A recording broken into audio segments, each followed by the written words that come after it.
Hey everyone.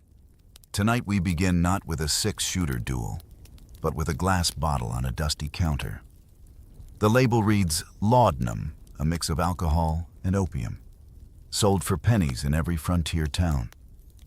Housewives sipped it to silence loneliness, mothers fed it to crying infants, and preachers kept it tucked under the pulpit. Cowboys chased wounds with morphine, while gamblers downed coca wine to play for days without sleep. Behind the gun smoke and whiskey, the Wild West was stitched together with syringes and syrup, an empire of addiction hiding in plain sight. This wasn't just a frontier of grit and gunpowder. It was one of chemical escape. Pain was dulled, hunger blurred, fear erased.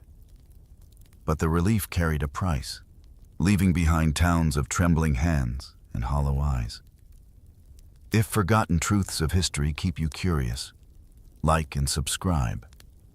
And tell me, what secret of the West do you think history chose to bury? Imagine stepping off the boardwalk, your boots stirring a fine, reddish dust that drifts lazily in the warm air. The sun, a gentle warmth on your skin, casts long shadows from the rickety wooden buildings that line this frontier street. To your left, a horse whinnies softly. To your right, the distant, muffled sound of a piano playing a melancholy tune wafts from a saloon. But your gaze is drawn to a simple, unadorned sign, creaking ever so faintly, drugstore. It doesn't pulse with light or boast grand promises. It simply is. You push open the door. The dry, warm air of the street gives way to a cooler, stiller atmosphere, heavy with a peculiar scent. It's a mix of old wood, dust, and something else, a medicinal sweetness, a hint of something syrupy and potent that settles deep in your lungs. The light inside is dim, filtering through a single, grimy window, painting streaks across rough-hewn floorboards. Your eyes adjust, taking in shelves that stretch from floor to ceiling, laden not with candy or cloth, but with row upon row of glass bottles. Each one glints softly, holding secrets and promises. You notice the faded labels laudanum, morphine, coca wine, even small, elegant tins marked opium. Speaking of distant lands, it feels less like a place of healing and more like a silent, potent arsenal. There are no bustling apothecaries here, no wise physicians in crisp white coats. Instead, you might encounter a grizzled old man with surprisingly steady hands, or a sharp-eyed woman who measures out powders and liquids with practiced ease. This isn't a place of grand medicine, but of simple, stark survival, bottled and sold for pennies. A small vial here often costs less than a glass of whiskey at the saloon down the street. It's a bitter irony that the very substances meant to alleviate suffering might, in their accessibility, become a new kind of silent affliction. As you stand there, an unspoken truth whispers through the quiet room, a knowledge that settles heavy in the air. Many who stood tall in this town, the mayor, the respected lawyer, even the occasional doctor, harbored a secret. They were tethered, subtly, silently, to the very compounds they dispensed. Their addictions often left unrecorded, hidden behind the respectable facades of frontier life. The West, you realize, perhaps didn't solely run on law and order, on the grit of prospectors and the courage of cowboys. It ran, in a profound and overlooked way, on laudanum and the quiet, desperate lies that kept the illusion alive. You close the drugstore door softly behind you, the faint chime of a bell echoing your departure. The sun feels brighter now, almost too bright, as if you've stepped out of a shaded memory and into the stark reality of the frontier. You look around, seeing the faces of women walking by a young wife with a baby clutched close, a school teacher, the preacher's wife. They embody the strength and resilience of the West, the backbone of a budding society. Yet, as your gaze lingers, you sense a quiet, almost imperceptible vulnerability beneath their composed exteriors. Imagine the long, desolate hours in a log cabin, the wind sighing through the chinks in the walls, the vast, unforgiving landscape stretching out beyond the single window. Loneliness here wasn't just an emotion, it was a physical presence, a cold, persistent ache. For these frontier wives, these pillars of respectable society, the burdens were immense, the ceaseless chores, the isolation, the harshness of daily life. And when the children cried, when sleep refused to come, or when the sheer weight of existence became too heavy to bear, there was often a small, amber bottle tucked away, a quiet secret shared with no one. You can almost hear the gentle click of a spoon against glass in the silent watches of the night. A single spoonful of laudanum, that potent elixir of alcohol and opium, offered a momentary reprieve. It quieted the infant's cries, a temporary peace for tired parents. 2 spoonfuls, perhaps, and the rough-hewn walls of the cabin began to soften. The anxieties of the day blurred, transforming harsh reality into a hazy, dreamlike landscape. It was a secret ritual, often performed in the flickering glow of a tallow candle, a desperate quest for solace. Even the most innocent among them, the infants themselves, were not spared. Many soothing syrups, commonly available, were laced with morphine, marketed as gentle remedies to help babies sleep through the night. The promise was simple, a quiet home, a peaceful night's rest. But the hidden truth was far darker, a tragedy whispered only in the records. Thousands of infant deaths, attributed blandly to fevers or sudden illnesses, were, in heartbreaking reality, likely silent overdoses. This dark facet of addiction became the clean secret of Victorian respectability. The very act of seeking peace could become an unintentional, devastating act of harm. It leaves a chilling thought in the West, perhaps. Babies didn't just cry. Sometimes they overdosed, politely and tragically, in the quiet solitude of their cabins, their stories buried beneath layers of euphemism and forgotten history. As you walk further down the dusty street, the sounds from the saloon grow louder, beckoning you closer. The air thickens with the mingled scents of stale tobacco smoke, cheap whiskey, and unwashed bodies. You push open the swinging doors, and a cacophony of sound washes over you. The off-key plink of a piano, the clatter of poker chips, boisterous laughter, and the low rumble of male voices. The light inside is dim, filtering through the haze of cigar smoke that hangs heavy and blue. Whiskey, you observe, is the declared king here. It flows freely, a steady river of amber liquid that fuels the games, the arguments, and the occasional burst of song. But even here, in this bastion of apparent vice, a deeper, more insidious current runs beneath the surface. You notice the subtle nuances, the glint in a gambler's eye that seems too bright, the unnatural endurance of a cowboy who's been at the poker table for hours on end, his focus unwavering. Whiskey, it turns out, wasn't always enough to chase away the demons or to sustain the relentless pace of frontier life. Bartenders, you learn, were often more than just pourers of spirits. They were alchemists of sorts, discreetly spiking their customers' drinks with something stronger, something that offered a longer, more potent escape.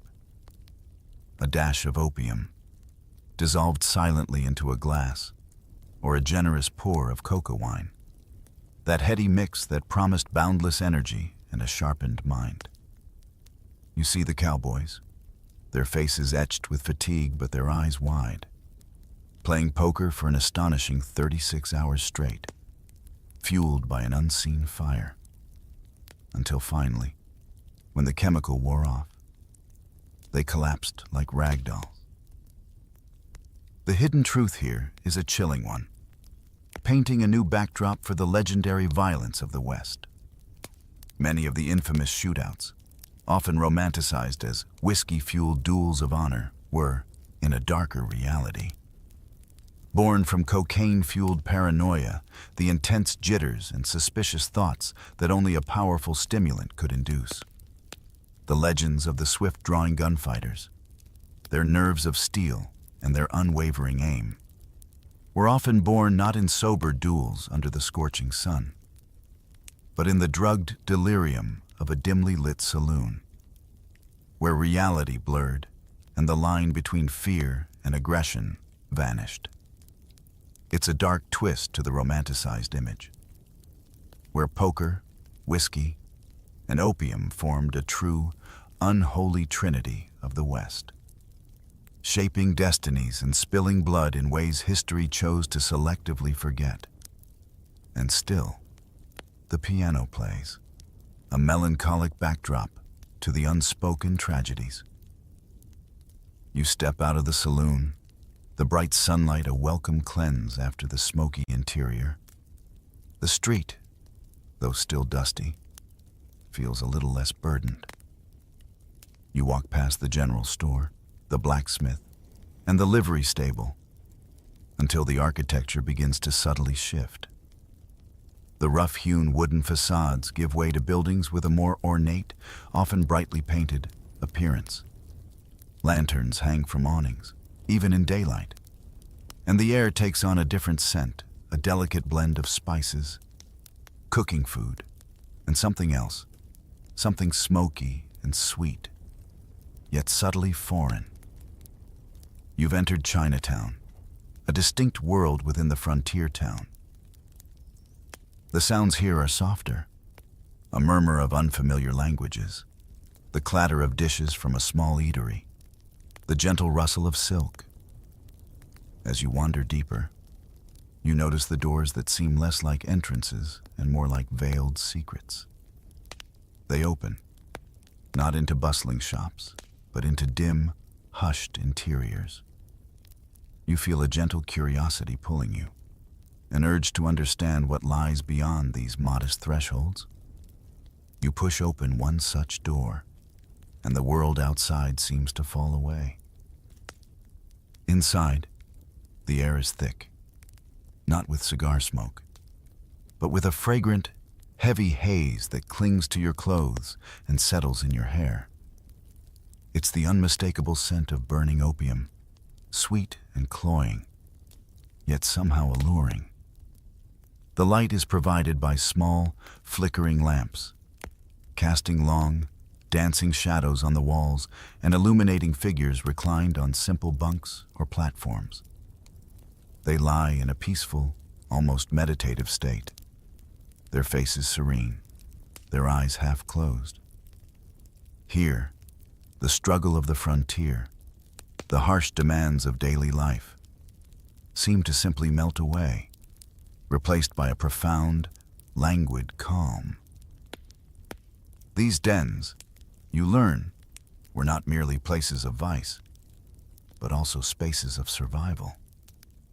Many of the Chinese immigrants who arrived in America, lured by the promise of gold and work on the railroads, found themselves barred from mining claims and facing prejudice. Opium dens became a way for them to carve out a living, to create a haven, however fleeting, from a hostile world. It's a bitter irony that while white Americans often curse the yellow peril by day, fearing competition and cultural erosion by night, Many of them would seek solace and escape within these very same walls, sharing pipes and silence with those they reviled in the sun. The hidden truth here reveals a deeper connection to the very infrastructure that tamed the West. The Transcontinental Railroad, that marvel of engineering and symbol of progress, became an unwitting pipeline for opium, bringing the drug from distant shores directly into the heart of frontier towns. It's a stark reminder that America's own frontier, seemingly isolated, was subtly haunted by the echoes of distant drug wars and the global empire's complicated trade routes. It makes you wonder about the duality of perception, where the yellow peril by morning could transform into the yellow pillow by night, offering a shared, if unspoken, escape. And the gentle, fragrant smoke continues to curl towards the low ceiling, carrying away the worries of those within. You step back out into the street, leaving the sweet, heavy scent of opium behind, and a sudden, sharp sound shatters the relative calm. A gunshot, then another. Your heart leaps, adrenaline surging. Down the street, near the saloon, a commotion erupts, shouts, the thud of bodies, and then the sickening sight of a cowboy clutching his gut, stumbling and falling to the dusty ground, his screams piercing the air. A small crowd gathers, but there's a desperate urgency in their movements. You feel a rush of helplessness, a sense of raw, exposed vulnerability that the frontier so often demanded. There's no grand hospital here, no sterile operating room with skilled surgeons, just the rough and ready improvisation of a town on the edge of civilization. You watch as willing hands carry the wounded cowboy into the nearest saloon, laying him gently but quickly onto a sturdy wooden table, stained with countless spills. His face is contorted in agony, his breath coming in ragged gasps.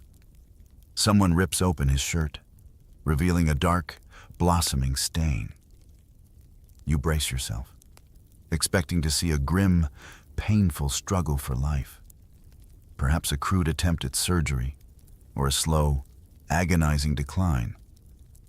But then, a different kind of ritual unfolds. A small vial is produced. A hypodermic needle glints in the dim light, and a clear liquid is drawn up. It's morphine. The needle is plunged into his arm, and you hold your breath. For a moment, nothing changes. The screams persist. Then, slowly, almost imperceptibly, a change begins. The intensity in his eyes softens. The rigid tension in his body loosens. His screams fade into groans, then into a quiet, almost peaceful silence. His eyes glaze over, distant and unfocused, as if peering into another world. The agony that had gripped him so fiercely seems to dissolve, replaced by a profound, albeit chemically induced, calm. This scene, you realize, played out countless times across the vast expanse of the American West. The hidden truth reveals a profound and tragic legacy left by the recently concluded Civil War. Tens of thousands of veterans, many of them just young men, carried with them not only the physical scars of battle, but also an invisible wound, soldier's disease, the euphemism for morphine addiction, after suffering grievous injuries on the battlefields. They were introduced to morphine as a potent painkiller, a miraculous balm for their suffering. And when they journeyed westward, seeking new lives, new beginnings, they carried their addiction with them, a silent, relentless companion. Many who had survived the bullets of war became lifelong prisoners of this powerful opiate. The bullet wound, you reflect, might have lasted mere minutes, its agony a finite experience. But the morphine addiction born of necessity and desperation, often lasted a lifetime, a quiet, daily struggle that followed them, from the horrors of war to the promises of the frontier. It's a sobering thought, a dark stain on the heroic narrative, a realization that courage and grit often masked a deeper, more pervasive dependency. And as the cowboy lies there, quieted by the drug, you see not just a man saved from pain, but a soul potentially ensnared, his future now linked to the silent companion in the vial. The image of the quieted cowboy lingers in your mind as you step back into the cool night air. The moon hangs high, casting a silvery glow over the town, transforming familiar buildings into ghostly silhouettes. The sounds of the day have receded, replaced by the soft hoot of an owl and the distant, mournful howl of a coyote. Yet, even in this deceptive calm, you sense a simmering undercurrent, a tension that the darkness cannot fully conceal. You imagine the long, relentless nights in the saloon, where cheap whiskey flowed, but the true currents ran deeper with coca wine and morphine. You envision a single night, a particularly wild one, where the pursuit of escape transcended limits. The saloon floor, usually just sticky with spilled drinks, becomes a grim tableau, littered with bodies, not from bullets, but from binges their consciousness surrendered to the overwhelming power of the chemicals they had consumed. It's a silent, somber scene, punctuated only by the shallow, ragged breaths of those who still cling to life, or the chilling stillness of those who have succumbed.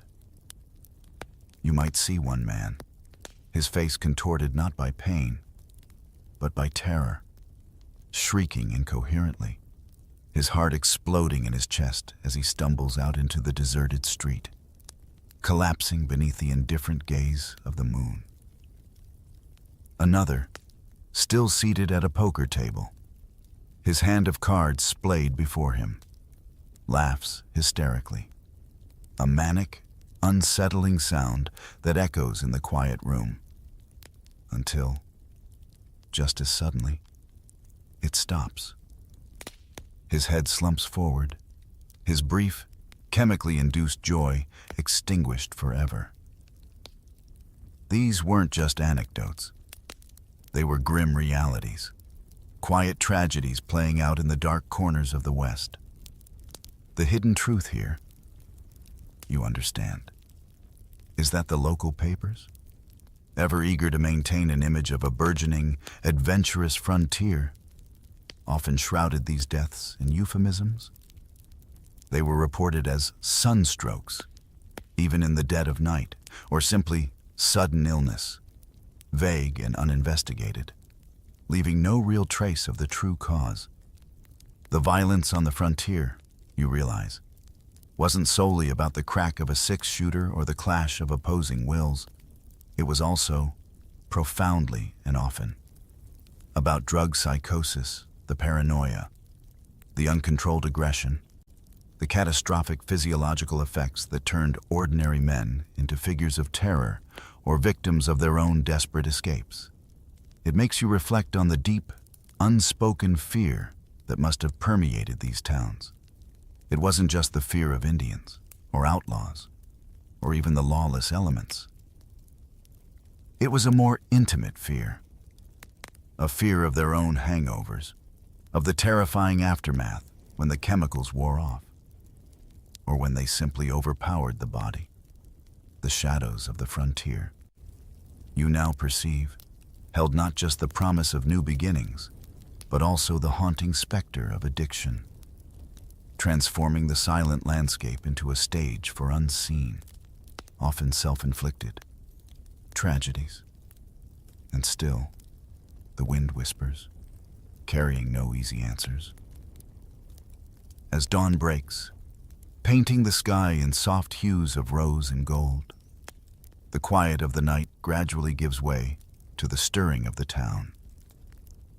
You hear the distant crow of a rooster, the jingle of harness bells, and the creak of wagons lumbering down the street.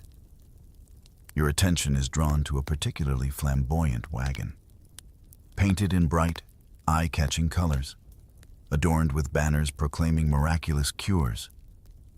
It rumbles into the town square, pulling up with a flourish, and soon, a small crowd begins to gather, drawn by curiosity and perhaps by a flicker of desperate hope. From the wagon emerges a figure straight out of a traveling show, a man with a booming voice, a grand mustache, and an air of theatrical confidence.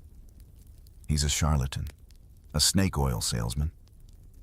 But to the anxious, often ailing citizens of the frontier, he is a beacon of hope. He stands on a makeshift stage, his voice cutting through the morning air, promising wonders. His bottles, arrayed on a small table, glint enticingly in the soft light. He claims they can heal everything: the hacking cough of consumption, the silent torment of madness, the aching void of heartbreak, the chronic pain of overworked bodies. You watch the faces in the crowd, the weary farmer with a persistent cough, the mother whose child frets ceaselessly, the old man whose joints ache with every step. They listen intently, their expressions a mix of skepticism and yearning. They crave relief, a simple answer to their complex suffering. The charlatan's words are a balm, a promise of a better tomorrow. And what are these miracle cures, you wonder? These potent elixirs that promise so much? The truth, you surmise, is far less miraculous and far more insidious. Many of these bottles contain a potent cocktail of opium, cocaine, or other narcotics, often diluted with colored water, flavored with sugars, and passed off as pure, unadulterated healing. The hidden truth here is a fascinating and disturbing thread that connects this dusty frontier to the modern world.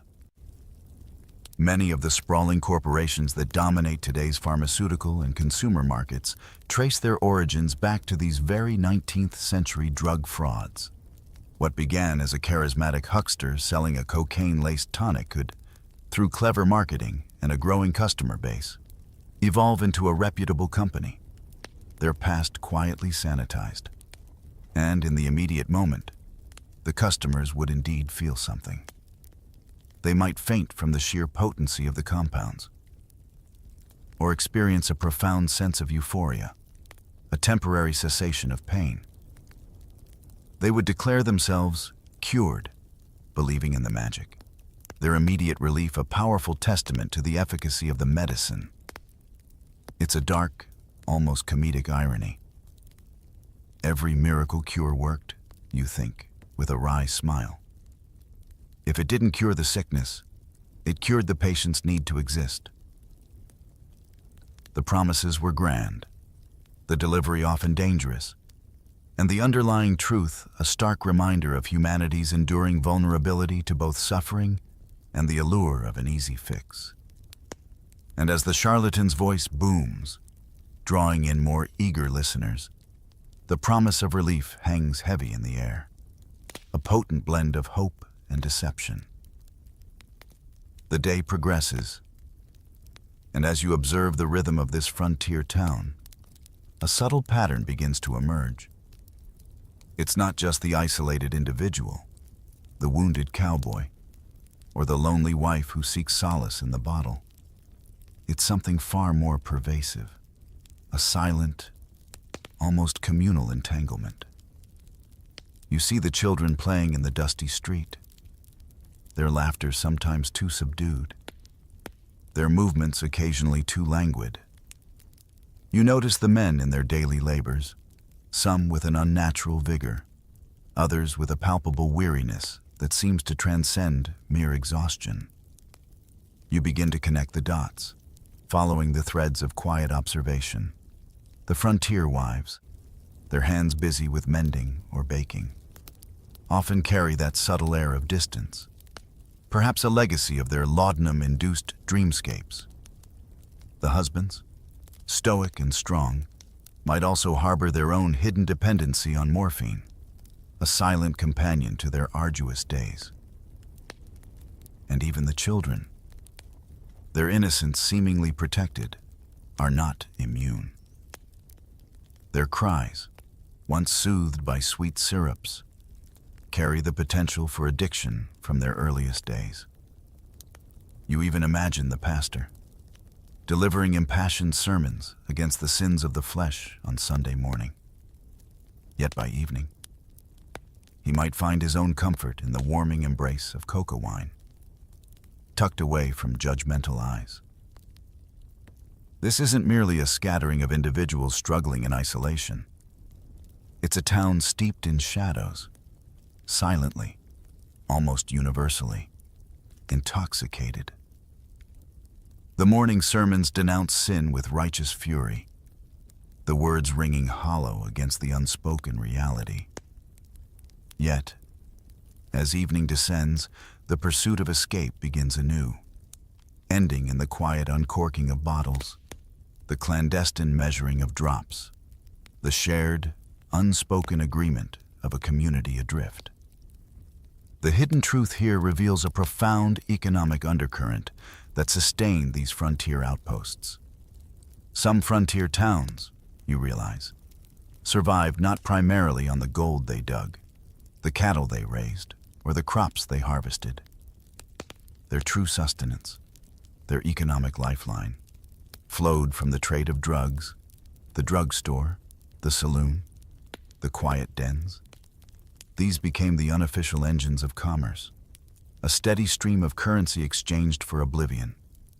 And in this deeply enmeshed community, crime, fueled by desperation and delusion, soared. Overdoses, once whispered, became grimly common. Yet a shroud of silence, a collective denial, hung heavy over it all. It makes you ponder the very foundation of belief and morality in such a place. God ruled on Sundays. You reflect, a quiet thought in your mind. But laudanum ruled the rest. The moral compass of the community, while outwardly upheld, was subtly, consistently undermined by the pervasive, unspoken reality of addiction. This wasn't a town on the brink of collapse, but a town functioning, enduring, and even thriving under the profound influence of chemical escape. And the subtle hum of daily life continues, a backdrop to the quiet. Potent secrets held within every home, every heart, every bottle. As time flows onward, the frontier begins to slowly transform. The raw edges of settlements soften. Towns grow into cities, and with growth comes a new kind of scrutiny.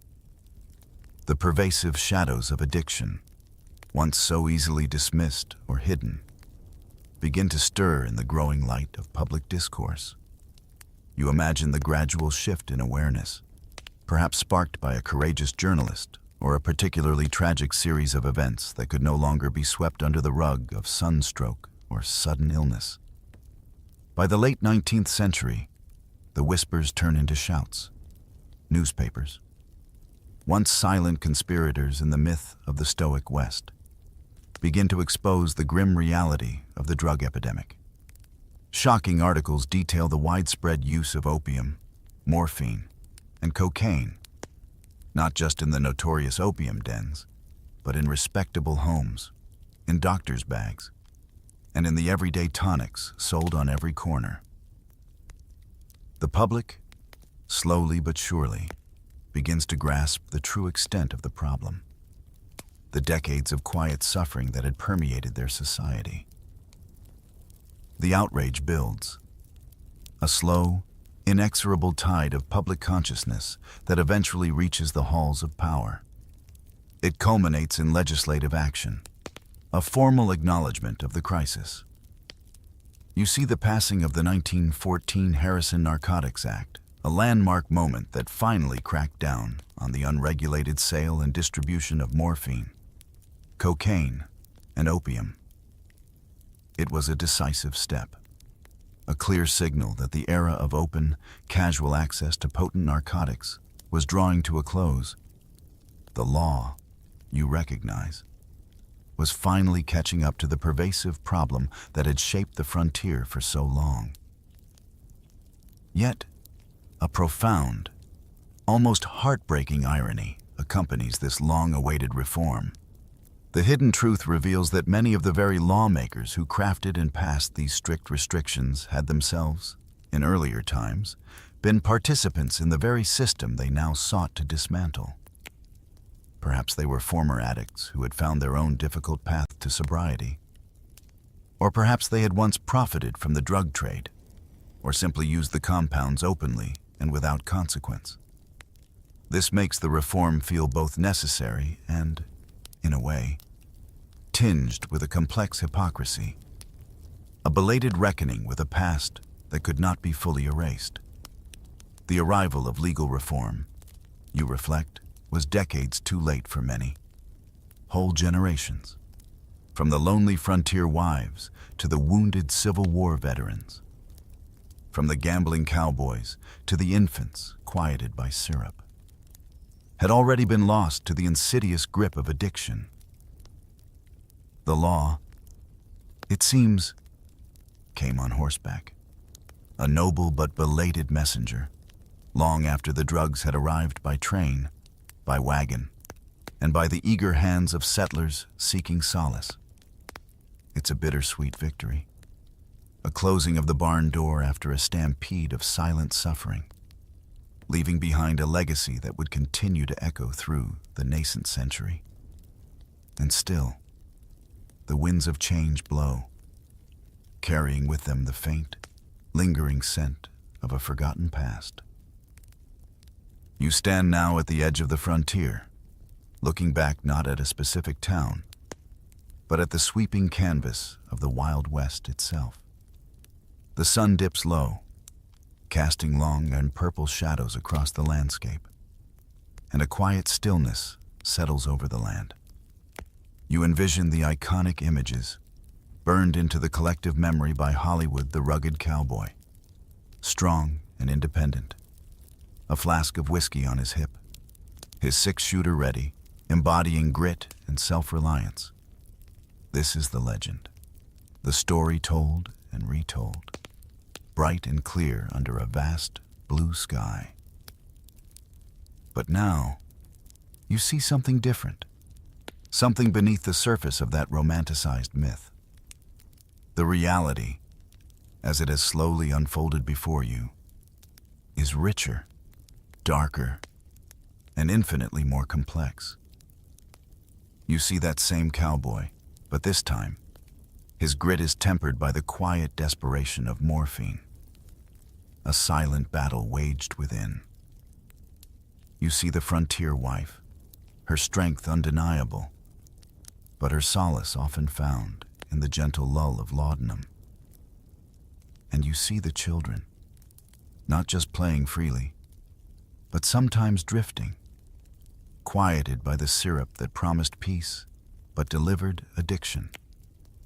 The heroic narrative, you realize, was carefully curated, one where the raw, often uncomfortable truths were gently, systematically erased.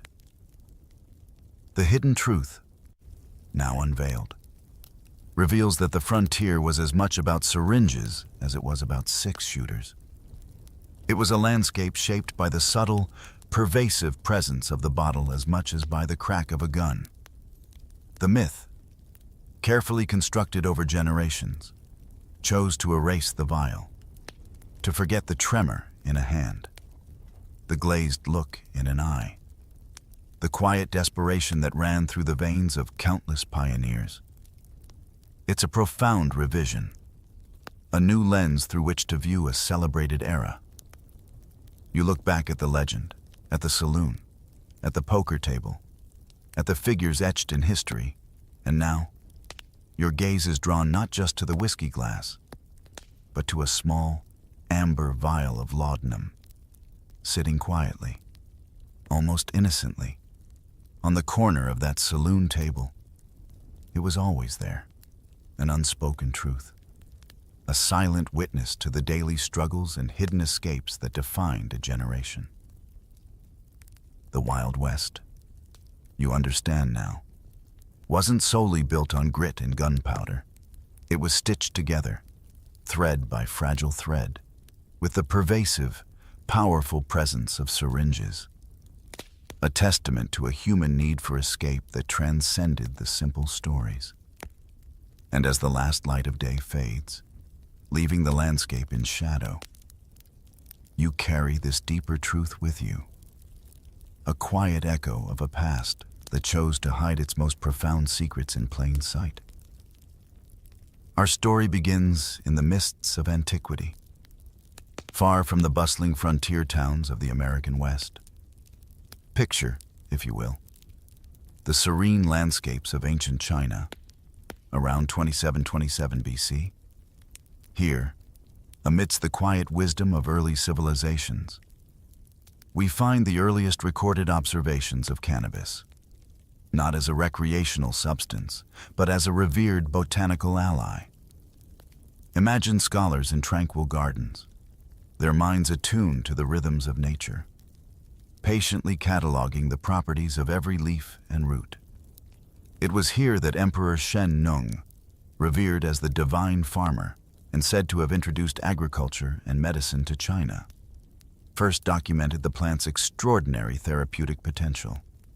He observed its gentle efficacy in alleviating a spectrum of human discomforts, from persistent aches to the gnawing pains of illness. Consider the gentle rustle of hemp fields under the quiet gaze of an ancient moon. Its fibers were gathered not for any intoxicating purpose, but for profound, practical healing. It soothed deep, internal pains, quieted sleepless nights, and calmed troubled stomachs. Imagine the careful preparation: leaves steeped in warm water for a soothing tea, or ground into a fine powder for poultices, applied with quiet reverence for its power. It offered a reprieve from common ailments, a natural balm in a world where suffering was often an unavoidable companion. The plant was, in these early days, a quiet secret of comfort, a botanical whisper of relief passed down through generations. From the tranquil valleys of the East, the gentle seeds of cannabis began their slow, deliberate journey westward, carried by currents of trade and human curiosity. By the time of the ancient Greeks and Romans, this remarkable plant had found new homes across the Mediterranean. Picture the bustling marketplaces of Athens, or the grand forums of Rome, where ideas and goods flowed freely. Here, cannabis was embraced in a multifaceted role, woven into the very fabric of daily life and sacred practices. It might have been present in the hushed ceremonies of priestesses, its subtle vapors perhaps guiding them toward contemplative states, or offered as a remedy by the learned physicians of the era. Both philosopher and healer acknowledged its quiet power. But beyond its ceremonial and medicinal uses, the plant also served a more humble, yet equally vital purpose. Its robust fibers were expertly spun into textiles. Imagine the strong, durable ropes that bound their ships, allowing them to navigate the vast, blue expanse of the sea. Picture the sturdy sails that billowed in the Mediterranean winds, propelling vessels laden with goods and ambitions. Think of the rough, comforting texture of hempen cloth, used for clothing, sacks, and other necessities, a testament to the plant's versatility and strength. Its presence was pervasive, a quiet workhorse supporting the grand ambitions of these powerful empires. As the Islamic Empire blossomed and Arab traders embarked on intrepid journeys, the story of cannabis continued to unfold, carried across vast deserts and shimmering seas. From the Fertile Crescent, it spread its influence into North Africa, becoming an integral part of new cultures and traditions. Imagine the rhythmic thud of camel hooves on the ancient Silk Road, caravans laden with spices, silks, and the subtle, potent seeds of this plant. In these new lands, cannabis was adopted, sometimes for its medicinal qualities, sometimes for its ability to foster social connection in quiet, contemplative gatherings. The Arabic word hashish began its gentle journey into the lexicon, signifying a new chapter in the plant's cultural narrative.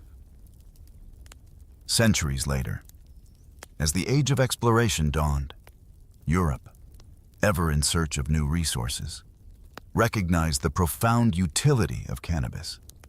Its fibers were paramount for ambitious voyages across uncharted oceans. The tall ships that would carry explorers to new worlds were dependent on hemp for their rigging and sails. Without these robust, natural materials, the grand expeditions, the very spirit of discovery, would have been severely hampered. Then, in the 1500s, a pivotal moment arrived as the Spanish conquistadors, sailing across the formidable Atlantic, brought cannabis seeds to the New World, specifically to Chile. Their primary intent was not for healing or ritual, but for fiber production. These hemp fields were envisioned as crucial to sustaining nascent colonial endeavors, providing raw materials for a growing empire. Thus, a humble plant, having journeyed with empires across continents and millennia, now stood on the precipice of a new chapter, about to subtly, yet profoundly, change the landscape and destiny of the Americas. Its quiet presence, once a secret of ancient medicine, was now poised to become an essential component in the bustling expansion of a burgeoning colonial power, its roots gently spreading into virgin soil. The year is 1611. The scent of pine and damp earth hangs heavy in the air of the New World. A ship, weary from its arduous Atlantic crossing, docks silently near the fledgling settlement of Jamestown, Virginia. On board, nestled carefully amongst other provisions, were the first hemp plants to ever grace American soil. These tender seedlings, or perhaps carefully selected seeds, represented not a quest for medicine or ritual, but a deeply pragmatic desire for survival and economic prosperity. English colonists, clinging to their precarious foothold in this wild, untamed land, understood the vital role hemp played back home. Its fibers meant sturdy ropes, strong sails, and durable textiles, essentials for both the journey and the arduous task of building a new society. Just 8 years later, in 1619, the importance of this resilient plant was solidified by a royal decree from across the ocean. King James I, ever focused on England's burgeoning maritime power, issued a clear order: every colonist in Virginia was mandated to plant 100 hemp plants. This wasn't a suggestion. It was an imperial directive. Imagine families, already struggling with the harsh realities of colonial life, now faced with cultivating this particular crop. The Virginia Company, funding the Jamestown venture, saw hemp as a critical engine for England's expansion, a renewable resource that would fuel its growing navy and global trade ambitions. The quiet promise of hemp, therefore, was not merely about sustenance, but about empire. As the years unfolded, sun-drenched fields of Virginia began to tell a new story. Amidst the whispering grasses and towering trees, hemp fields proliferated, stretching across the landscape. This was a plant that thrived in the fertile American soil, its tall stalks reaching toward the sky with silent determination. It quickly rose in prominence, rivaling even tobacco, that other immensely lucrative, yet somewhat controversial, colonial crop. While tobacco brought swift, intoxicating profit, hemp provided the foundational materials for the long-term strength and self-sufficiency of the colony. The plant's widespread cultivation wasn't confined to the common settler. It reached the very pinnacle of early American leadership. Imagine the vast estates of men like George Washington and Thomas Jefferson, architects of a new nation, on their sprawling properties, amid rows of various crops. You would have found extensive fields of hemp. They were not just statesmen and philosophers. They were pragmatic farmers, deeply aware of the plant's economic and strategic value.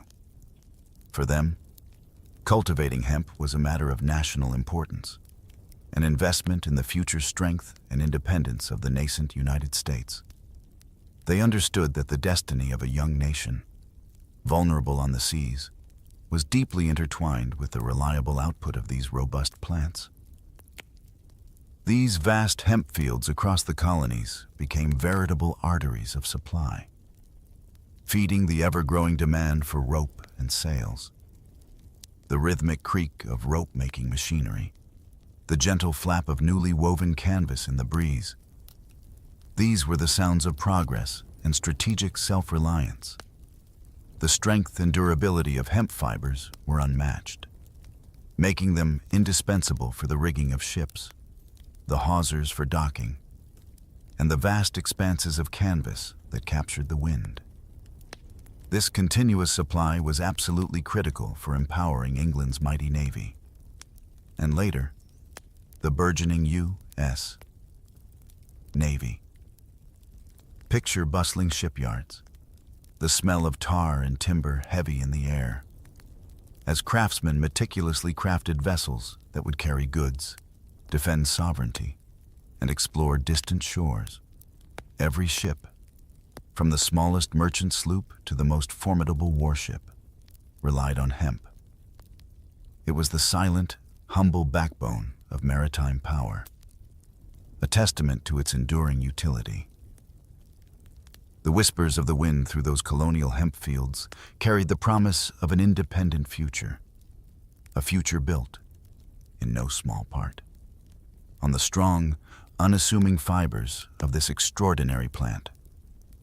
The story of cannabis in America, therefore, begins not with rebellion or recreation, but with the quiet, foundational strength of its fibers, literally weaving itself into the very fabric of the emerging nation.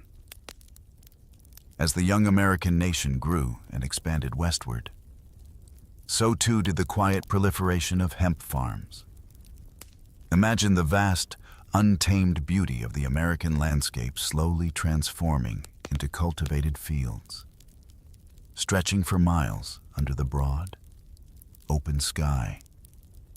In states like Kentucky with its rich bluegrass, Mississippi with its humid lands, Georgia basking in the southern sun, California with its diverse climate, the Carolinas and Nebraska, everywhere the soil was amenable, hemp found a home. These were landscapes of quiet industry, their tall, green stalks swaying gently in the breeze, a testament to the plant's adaptable nature. Its robust presence became a familiar sight, a silent economic engine for countless rural communities, its fibers continuing to serve practical purposes. Then, in 1839, a significant shift occurred. Irish physician, Dr. William O'Shaughnessy, having spent years observing traditional medicine in India, introduced cannabis to Western medical science.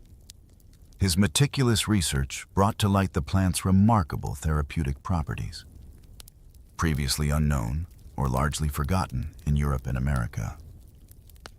It was a moment of quiet revelation, a rediscovery of ancient wisdom, filtered through emerging scientific inquiry.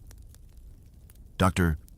O'Shaughnessy's findings began to permeate the medical community, He detailed how cannabis could be used with gentle effectiveness for a variety of conditions. Imagine the quiet relief it offered to those suffering from debilitating spasms, its calming effects easing tense muscles. Consider its role as a gentle anodyne, helping to bring tranquility to those plagued by insomnia, allowing weary minds to finally find restful slumber.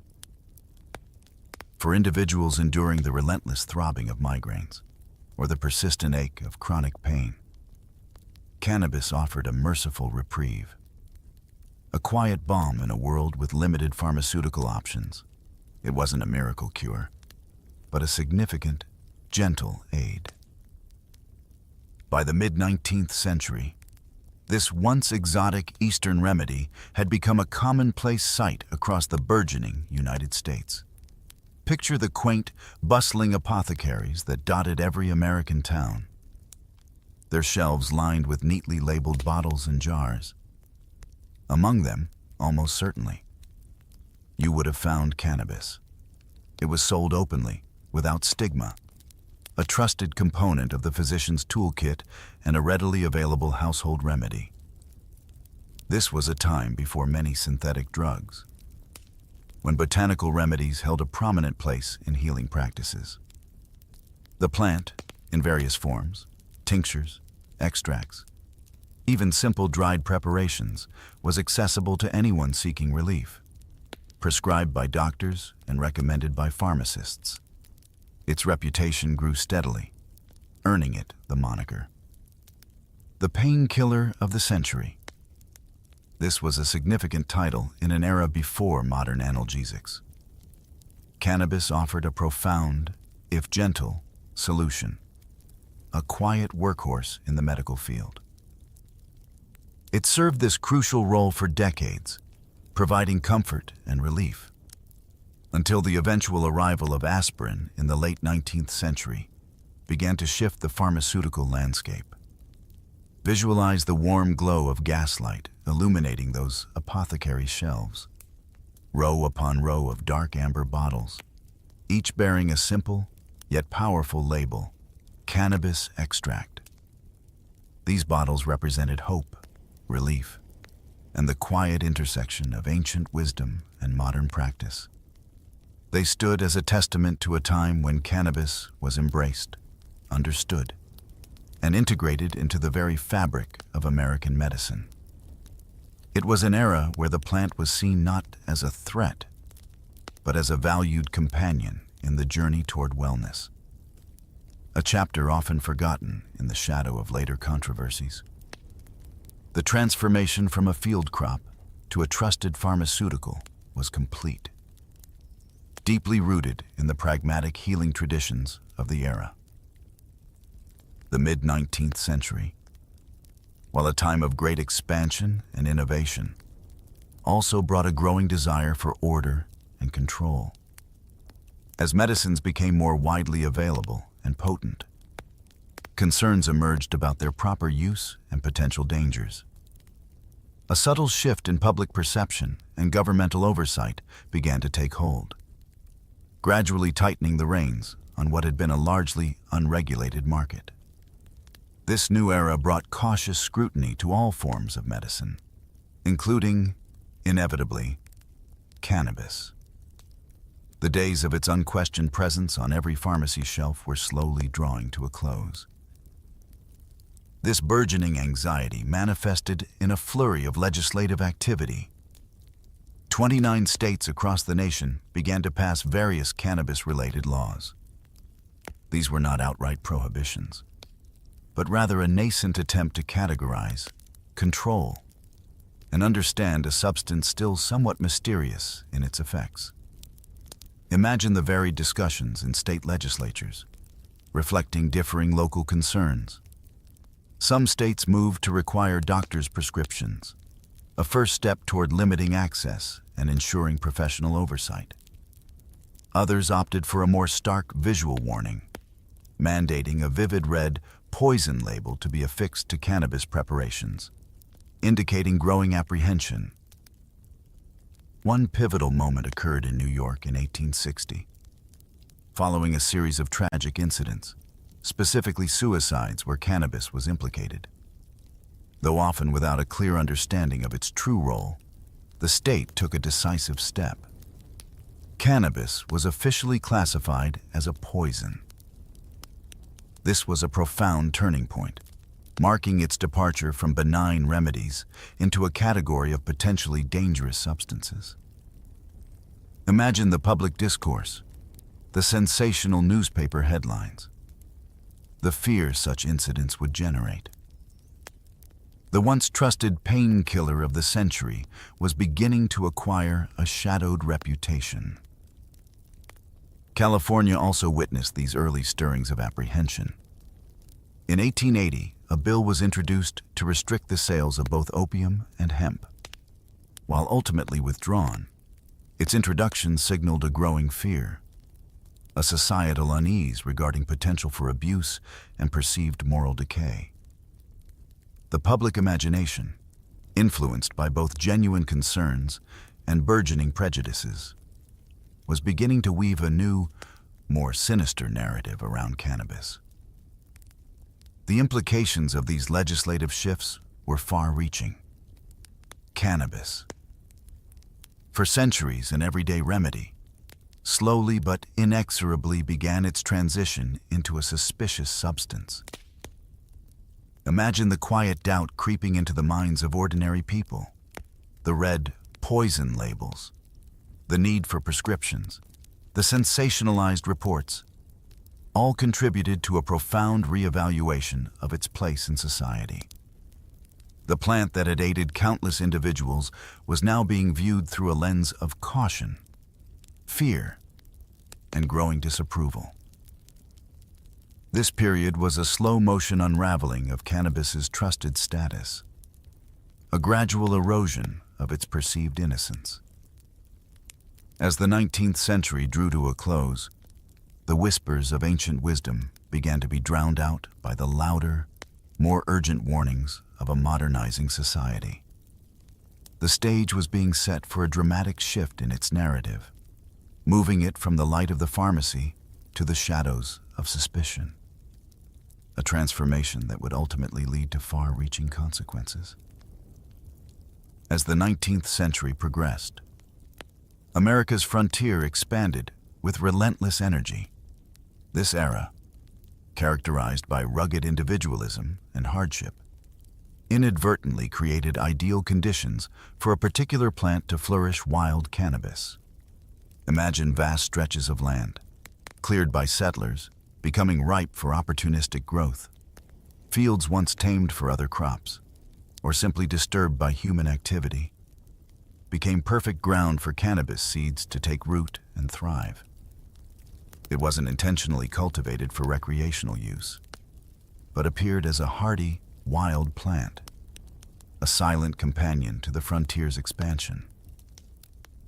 For poor settlers and pioneering families, life was a continuous struggle. Tobacco, often a cash crop, was not always readily available or affordable. In this environment of resourcefulness, wild cannabis became a quiet substitute. Imagine the simple relief it offered, perhaps smoked in a crude pipe or rolled into a rough cigarette, providing a moment of respite from endless toil. For the first time on a significant scale, cannabis was widely smoked not for its medicinal properties, but explicitly for its high, a novel shift in its societal role within America. Picture the flickering glow of campfires against the immense, star-dusted frontier sky. Around these fires, tales were spun, songs sung, and the day's weariness momentarily forgotten. Here, amidst the quiet camaraderie, cowboys, prospectors, and pioneers shared crude cannabis rolls. The pungent aroma would mingle with wood smoke and roasted coffee, becoming another sensory detail in the rich tapestry of frontier life. This wasn't a formal ritual or prescribed medicine. It was a simple, communal act, a shared moment of escape. Dusty saloons also became settings where cannabis found its place. Imagine the cacophony of piano music, clinking glasses, and boisterous laughter. In the smoky haze, alongside potent whiskey and the clatter of gambling. A new element was quietly introduced to the Wild West cocktail. Opium, already present, found a new companion in weed. This unique blend of substances fueled and perhaps dulled the sharp edges of frontier life. The frontier, with its blurred lines of law and order, provided fertile ground for uninhibited experimentation. As its use became more widespread, cannabis earned itself a new nickname, the frontier's weed. This moniker spoke volumes about its association with the untamed spirit of the West, inextricably linked with the culture of outlaws, cowboys, and those living on the fringes of settled society. It was part of the unspoken code, a subtle rebellion. Imagine the silent understanding between men, the shared experience of seeking solace or exhilaration in the simple act of lighting a cannabis roll under a vast, indifferent sky. This period represents a fascinating, often overlooked, chapter in the plant's history. It was a time when cannabis shed its previous identities as ancient medicine or colonial fiber, and began to forge a new one, a recreational substance, a quiet companion to the wild, restless spirit of the American frontier. Its presence in these remote and lawless territories meant it was largely unregulated, passed hand to hand among those who sought a temporary escape or a mild alteration of consciousness. The seeds of this recreational use, sown in the vast, untamed spaces of the West, would quietly germinate and grow, eventually leading to profound and often turbulent societal shifts, fundamentally altering how America perceived and interacted with this once humble plant. The echoes of the UNS, Mexican War, which concluded in 1848, brought not only vast territorial changes, but also a subtle, profound cultural shift across the American Southwest. As the newly drawn border became more porous, Mexican laborers, seeking work and fleeing turmoil, migrated northward into states like Texas and California. With them, they carried their traditions, their food, their music, and a plant known in their language as marijuana. This was not just a name. It was a cultural practice, a way of life. And it marked a significant turning point in the story of cannabis in America. The term marijuana, often pronounced with a soft, rolling R, was initially a descriptor for a specific preparation of the plant, usually smoked. Texas, with its shared border and burgeoning industries, quickly became the first significant hotspot for this new wave of recreational cannabis use. Imagine the vast ranches, dusty trails, and burgeoning towns of the Lone Star State. Here, marijuana was introduced to a new demographic, the working class, cowboys, miners, and railroad workers. For these individuals, life was hard, marked by long hours of strenuous labor. Marijuana was cheap and relatively easy to find, making it an accessible smoke of choice, a simple indulgence offering a temporary escape. Picture a group of dusty cowboys, their faces weathered by sun and wind. They gather around a small fire as the sun dips below the horizon. One pulls out a crude, hand-rolled cigarette, its aroma distinct and earthy. This was marijuana, a communal experience, passed around among friends, offering a moment of camaraderie and gentle euphoria after a long day in the saddle. Miners, deep in the earth, and railroad workers, laying tracks across endless plains, also embraced this plant.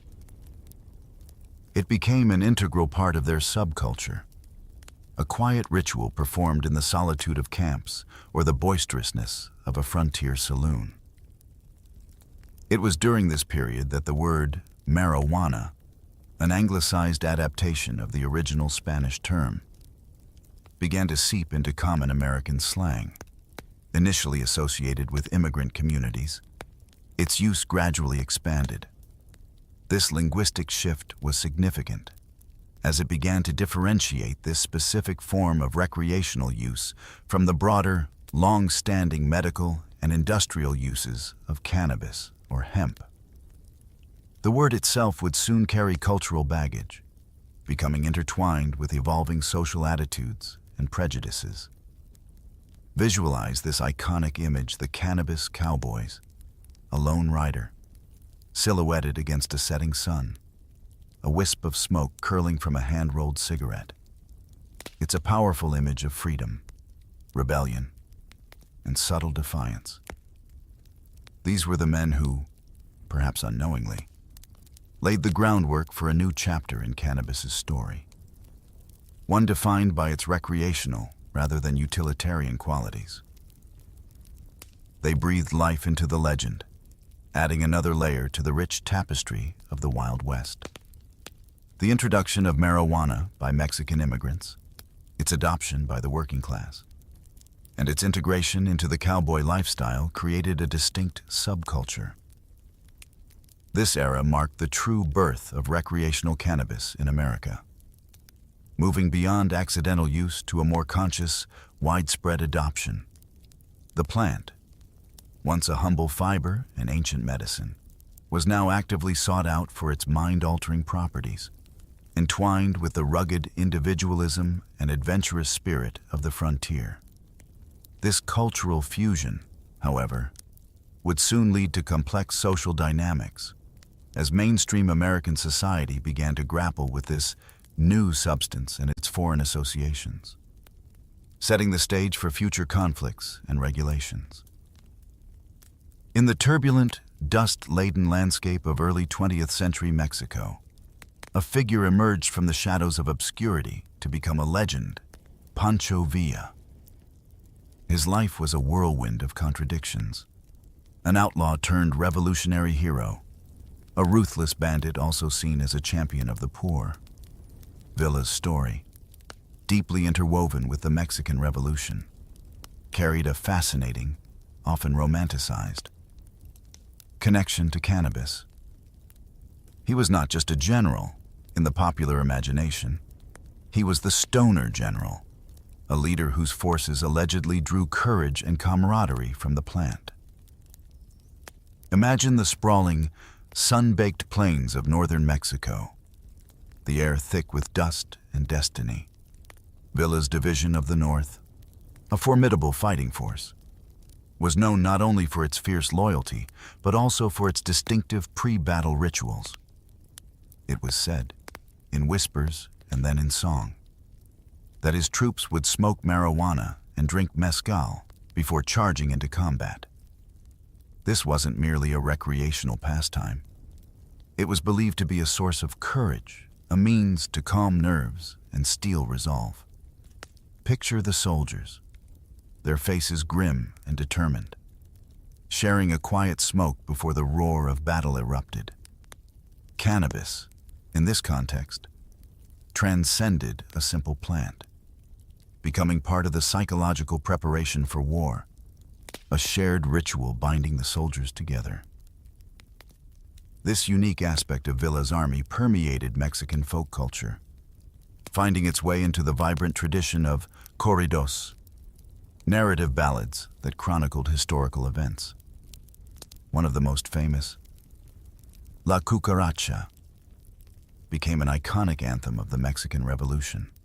Its lyrics, though varied, often contained playful, yet explicit, references to marijuana, with lines like La cucaracha, ya no puede caminar, porque le falta, porque no tiene marihuana que fumar.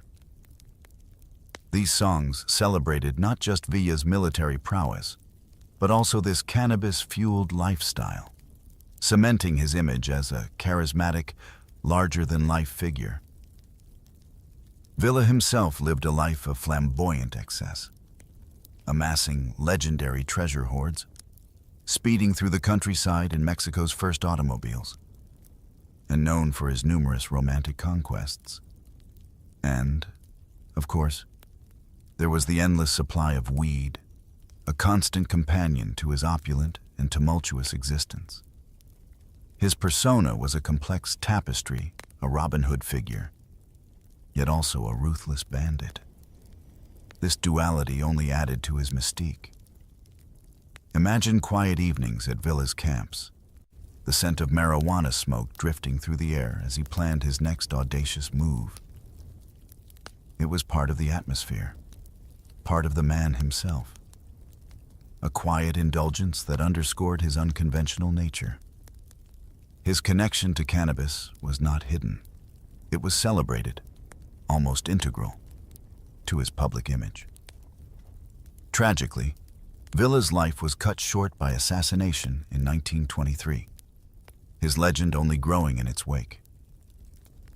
He bequeathed to history the enduring legend of the cannabis-fueled general, a figure who, through folk songs and popular lore, inextricably linked marijuana with courage, rebellion, and the untamed spirit of the Mexican Revolution. This cultural association would, however, soon become a double-edged sword. As the marijuana of Villa's legend crossed borders and began to face a very different and increasingly hostile reception in the United States. By the late 19th century, the era of the wild, untamed American frontier was gradually drawing to a close. The relentless march of homesteaders, railroads, and federal authority slowly brought law and order to the West. This taming had profound implications, including for the quiet, unregulated use of cannabis that had flourished there. As the wild days receded, so too did permissive attitudes toward substances. The once casual use of cannabis began to be viewed through a new, more critical lens. This shift was dramatically exacerbated by the changing demographics of the American Southwest.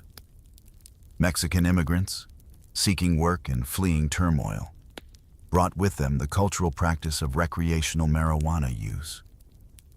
As the frontier closed and economic anxieties grew in the early 20th century, anti-immigrant sentiment began to swell.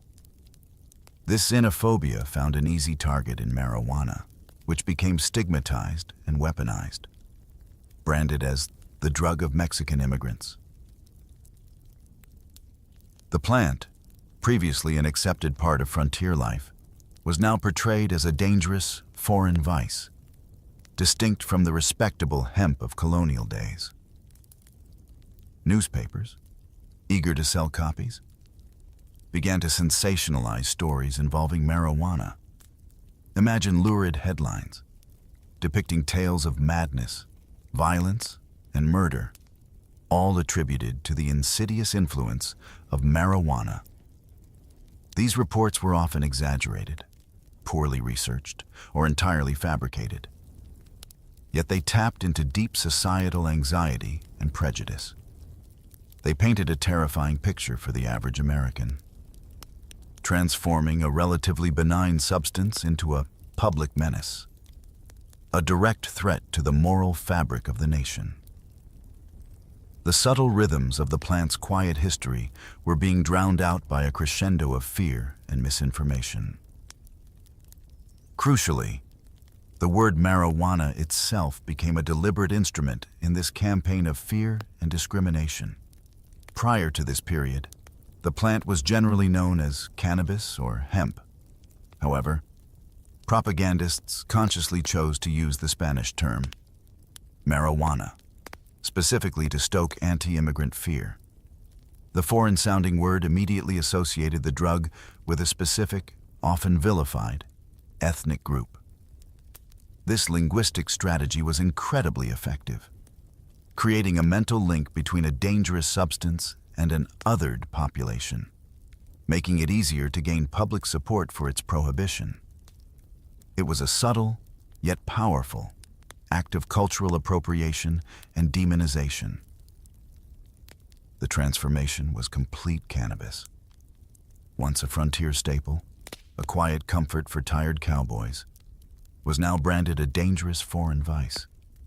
Its wild days ended not with a whimper, but with a growing roar of alarm. The once unremarkable plant was now wrapped in a shroud of suspicion and moral panic, setting the stage for an unprecedented era of prohibition and criminalization. This chapter marks a profound shift.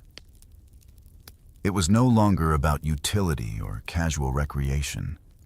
It was about fear, prejudice, and the control of a substance inextricably linked with marginalized communities. The gentle, slow-flowing rhythm of its integration into American life was abruptly broken, replaced by a swift and brutal campaign to eradicate it. The seeds of this new, hostile perception were firmly planted, and they would germinate into a full-blown war on marijuana in the decades that followed, forever altering its trajectory in the United States. As the 20th century dawned, a wave of social reform and moral purification swept the globe, reaching its peak in the American Prohibition era. The quiet, unregulated existence of cannabis, particularly recreational marijuana, was about to face its most formidable challenge. Interestingly, it was Mexico, not the United States, that took the first decisive step towards widespread prohibition. In 1920, the same year America embarked on alcohol prohibition, Mexico outlawed marijuana. This quietly foreshadowed the tumultuous legal battles that would soon engulf its northern neighbor. The gentle waft of smoke that had once drifted freely across the border was now deemed illicit. The 1930s witnessed the emergence of a powerful and relentless adversary, Harry Anslinger. As the first commissioner of the newly established Federal Bureau of Narcotics, Anslinger became the architect of America's anti-marijuana campaign. He launched an aggressive propaganda blitz, a chilling campaign that meticulously, and often falsely, linked weed to violence, madness, and moral decay. Imagine chilling posters and sensational newspaper articles, depicting young people driven to insanity or committing heinous crimes under its influence. Anslinger's narrative was a potent blend of fear-mongering and racism, deliberately exploiting anti-immigrant prejudices by linking the plant primarily to Mexican and Black communities. The calm, soothing rhythm of objective discourse was entirely absent from his forceful pronouncements. The culmination of Anslinger's efforts arrived in 1937 with the Marijuana Tax Act. This landmark legislation effectively established a federal ban on cannabis across the nation. While framed as a tax law, requiring expensive and cumbersome stamps, its true intent was prohibition. Imagine the quiet panic among those who relied on cannabis for medicine or cultivated industrial hemp. The once common plant was now legally inaccessible, branded as contraband. This act marked a dramatic and unequivocal shift, cementing cannabis's status as an illicit substance, a stark contrast to its long history. However, the legal battles were far from over. Decades later, in 1969, the U.S. Supreme Court delivered a quiet, yet significant, blow to the Marijuana Tax Act. In Leary v. United States, the court struck down the act, ruling it violated the Fifth Amendment by requiring self-incrimination. For a brief moment, it seemed the legal landscape might shift. But this reprieve was short-lived. Just a year later, in 1970, the Controlled Substances Act was enacted, effectively recriminalizing cannabis and placing it in Schedule I, the most restrictive category. This classification lumped cannabis with highly addictive and dangerous drugs like heroin and cocaine, despite its significantly different pharmacological profile. Imagine the pervasive public campaigns of this era posters with stark warnings. educational films filled with melodramatic portrayals, and news reports consistently painting weed as society's great menace. These images and narratives seeped into the national consciousness, shaping perceptions for generations. Cannabis, once a quiet herbal remedy, then a frontier indulgence, was now officially deemed a severe threat, an enemy of public health and order. The subtle, nuanced understanding of the plant was completely overshadowed by an overwhelming narrative of danger and illegality. This period, stretching from the early 20th century through the 1970s, represents the darkest chapter in the history of cannabis in America. It was an age defined by deliberate misinformation, aggressive enforcement, and the systematic suppression of a plant that had a long, complex, and often beneficial relationship with humanity. The calm, slow-flowing rhythm of historical evolution was replaced by the abrupt, jarring drumbeat of prohibition, leaving an indelible mark on both the plant's legacy and American society. The stage was set for decades of underground culture, legal battles, and a slow, arduous journey towards potential reevaluation. As the tumultuous mid-20th century gave way to the vibrant and often rebellious 1960s, a profound cultural metamorphosis began to reshape America. Quiet compliance was replaced by a burgeoning counterculture, characterized by a questioning of authority, a thirst for peace, and a spirit of experimentation. Amidst swirling changes, the rise of the hippie movement, Woodstock, and protests against the Vietnam War, cannabis, despite its illegality, found a new and potent identity. It became an undeniable symbol of this counterculture, a quiet act of rebellion against established norms, a shared experience that bonded a generation. Imagine the gentle strumming of guitars, the scent of patchouli, and the communal sharing of a joint at a crowded concert or a peaceful protest. Cannabis, once driven underground by prohibition, now re-emerged into public consciousness, not as a menace, but as a statement. It was a defiant rejection of conservative values, a symbol of freedom, individuality, and a more natural way of life. Despite legal risks, cannabis became a common and accepted feature of youth rebellion. Its presence pervasive in college dorms, coffee houses, and communes. Its quiet calming effects provided a stark contrast to the anxieties of a generation embroiled in social upheaval. The late 20th and early 21st centuries have witnessed an astonishing transformation in the legal and social landscape surrounding cannabis. What began as a whisper of change has grown into a powerful movement, reflecting evolving scientific understanding, shifting public opinion, and a reevaluation of past injustices. Imagine the quiet, persistent advocacy of patients, activists, and medical professionals, slowly but steadily chipping away at decades of prohibition.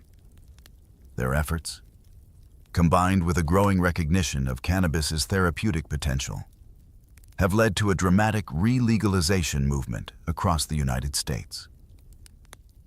Today, the statistics speak volumes.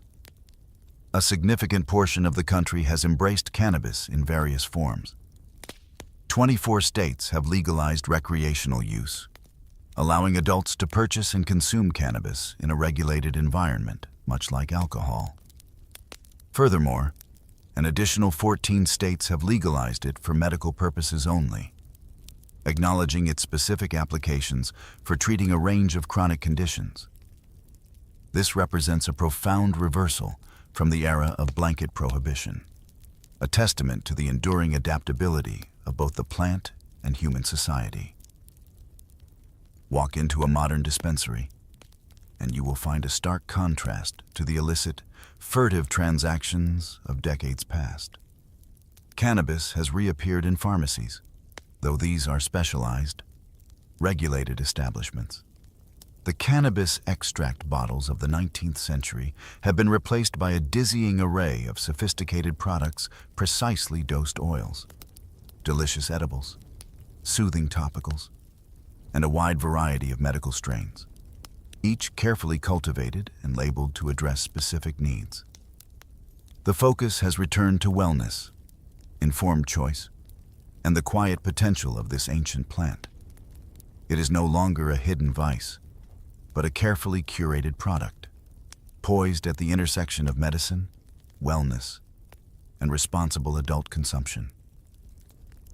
The journey of cannabis in America has truly come full circle, a remarkable odyssey through millennia of human history.